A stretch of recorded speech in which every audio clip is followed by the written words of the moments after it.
मेहकरला मिळाल्या 10 नव्या राजमाता जिजाऊ बस. आमदार सिद्धार्थ खरात यांच्या पाठपुराव्याला मोठे यश. आमदार सिद्धार्थ खरात यांच्या सातत्यपूर्ण पाठपुराव्याला यश मिळाले असून मेहकर आगारात 10 नव्या राजमाता जिजाऊ बस दाखल झाल्या आहेत.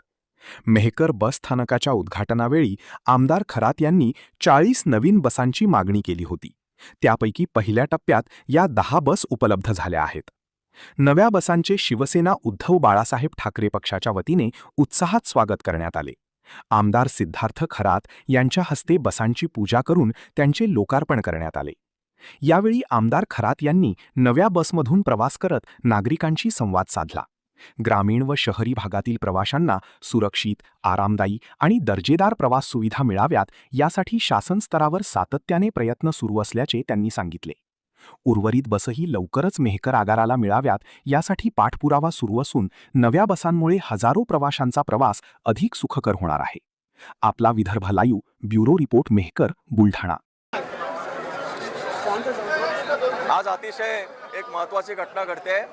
मेहकर बस डेपोसाठी अतिरिक्त 10 बसेस आपल्याला प्राप्त झालेल्या आहेत. 7 जूनला माननीय प्रताप सरनाईक साहेब जेव्हा या बसस्थानकाचं उद्घाटन करण्यासाठी आले होते त्यावेळेस सगळ्या जनतेच्या वतीनं माझ्या पदाधिकाऱ्यांच्या मागणीप्रमाणे जी काही मागणी आहे, मी 40 बसेसची मागणी माननीय मंत्री महोदयाकडे केली होती.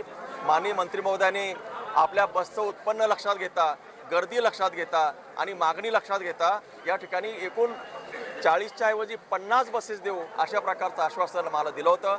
त्याचा एक भाग म्हणून पहिल्या टप्प्यामध्ये त्यांनी आज 10 बसेस या ठिकाणी सोडलेल्या आहेत आणि त्या 10 बसेसचं उद्घाटन शुभारंभ आज आम्ही सगळ्या पदाधिकाऱ्यांच्या मार्फत केलेला आहे. तुम्ही मागणी केली त्याला यश मिळालं असं म्हणता येईल का? मी जी मागणी केली, बघा इथला जो नागरिक आहे गेल्या जवळपास 4-5 वर्षापासून अतिशय त्रस्त झाला होता. त्यांना निवाऱ्याची व्यवस्था नव्हती. तो उघड्या याच्यामध्ये वातावरणामध्ये त्या ठिकाणी बसायचा अनेक अडीअडचणींचा सामना त्यांनी केलेला आहे. ही मागणी घेऊन ही परिस्थिती पाहून मी सातत्यानं माननीय मंत्री महोदयांकडे मागणी केलेली आहे आणि मला या संदर्भात कार्यकर्ते, पदाधिकारी, जनरल लोक सगळ्यांची विचारणा होत होती.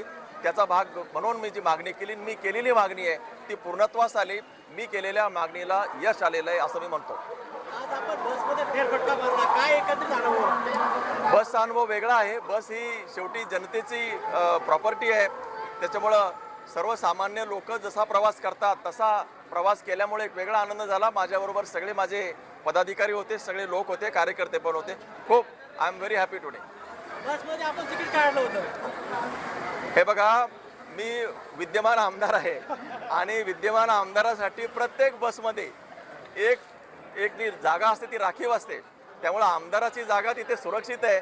मला तिकीट काढण्याची गरज पडली नाही. माझ्यासाठी ती जागा आरक्षित आहे.